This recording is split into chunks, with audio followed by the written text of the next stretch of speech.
Hey everyone, welcome back. You know, every year it's the same story. The new iPhone comes out, it's all over the internet, and there's this pull to get the latest, most powerful thing. And I get it, I really do. But lately, I've been thinking a lot about what it means to make a smart tech purchase. And that's what led me back to this. This is the iPhone 15 Pro. And after really living with it here in 2025, I've come to a pretty strong conclusion. This might just be one of the best deals in tech right now. It's not about settling, it's about being strategic. So today I want to share my personal experience and walk you through why I think this phone is still an absolute winner. Let's get into it. Okay, so let's just address the price. This is really the foundation of why I'm so confident about this phone.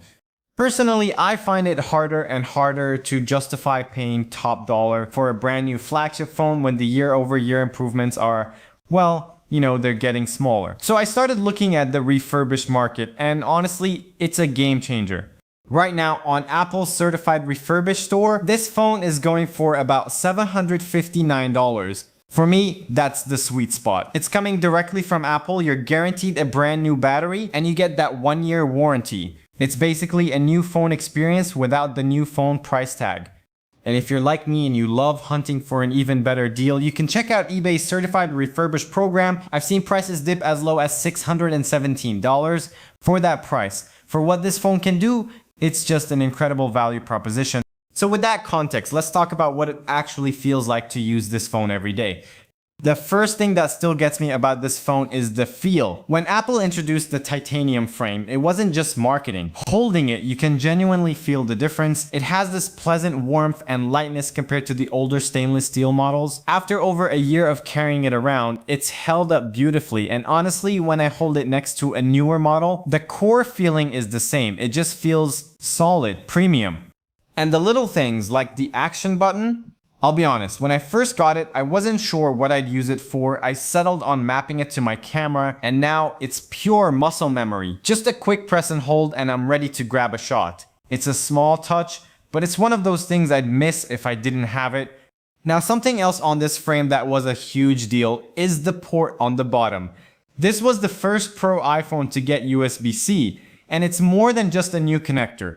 This is a proper high-speed USB 3 port. For my day-to-day, that means if I shoot a bunch of video, I can plug this phone directly into an external SSD and transfer those huge files in a fraction of the time. And for serious video shooters, you can even record your high-quality ProRes video directly to an SSD. That's a pro-level feature right there, and it makes this phone so much more versatile. The display is another area where, frankly, you're not missing out. It's a gorgeous ProMotion screen, so everything from scrolling through websites to just swiping around the home screen feels incredibly fluid and responsive. The dynamic island has also really matured, and I find the live updates for things like timers or my food delivery app to be genuinely useful now. So the phone looks and feels great, but how does it actually perform with today's apps and software? Well, that brings us to the brains of the operation. Alright, the A17 Pro chip. Let's have a real talk about this.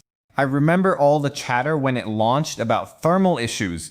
And yes, initially it could get a bit toasty, but I can tell you from my own experience, software updates have smoothed that out entirely. I pushed this phone pretty hard, editing video clips for social media, jumping between a dozen apps, and it just keeps up. It gets warm sometimes, sure, but it's no different from any other high-performance phone I've used. And this is the key, this phone still gets all the new software features that includes Apple Intelligence. You're not being left behind.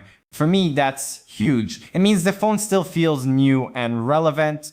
And can it game? Absolutely. I'm not a huge mobile gamer, but I downloaded Assassin's Creed Mirage just to see, and it's wild that a game of this caliber runs so well on a phone. The fact that it can do that tells me it has more than enough power for anything I'll need for the next few years at least. Of course, all that performance doesn't mean much if the phone is dead by 3 p.m. So let's talk about battery life. Okay, battery life. This is a topic I'm passionate about because it affects a phone's usability more than almost anything. A brand new iPhone 15 Pro has good, solid battery life. But what about a phone that's been on the market for a bit? This is where buying refurbished, especially from Apple, is such a smart move, and it's the advice I'd give to any of my friends. You get a phone with 100% battery health, My experience has been great. I can get through a full busy day without any battery anxiety. I'm talking emails, lots of Spotify, taking photos, watching YouTube, and I'm usually ending the day with charge to spare. Knowing you're starting with a fresh battery just removes that whole variable of how worn out is this used phone. It's a huge peace of mind. And speaking of taking photos, that's one of the things that can really drain a battery. So is the camera system still worth it? Let's talk cameras. The latest phone will always have some new camera trick up its sleeve, but I think we need to ask ourselves, is it a trick I actually need? For me, the camera system on the 15 Pro is a reliable workhorse. That 48 megapixel main sensor captures photos with so much detail and beautiful natural color. I'm not a professional photographer, but I love taking pictures of my family, my food, my travels, and this phone consistently delivers photos that I'm proud to share without a lot of fuss. The 3x telephoto lens is probably my favorite feature. It's perfect for getting those lovely portrait shots or just zooming in on something interesting without losing quality. For video, the quality is just excellent. It's stable, clear, and more than good enough for any social media or personal projects. It's a camera that just lets you capture your life beautifully, and in 2025, it's still fantastic. So when I step back and look at the iPhone 15 Pro today, here's what I see.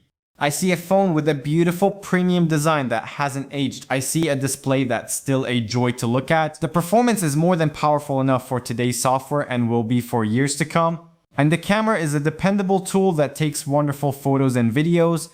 When you realize you can get all of that with the assurance of a new battery and a warranty for hundreds of dollars less than the newest model, the choice becomes pretty clear to me. You're not making a sacrifice, you're just being smart. You're getting a true flagship experience for a much more reasonable price.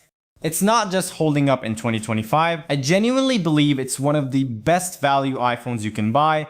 But that's just my personal take after living with this phone. I'm really curious to hear what you all think. Is the iPhone 15 Pro the smart move in 2025? Are any of you still using one? Let's talk about it in the comments below. As always, thank you so much for hanging out and watching. If you found this video helpful, a quick thumbs up is always appreciated, and think about subscribing for more honest tech reviews. Take care, and I'll see you in the next one.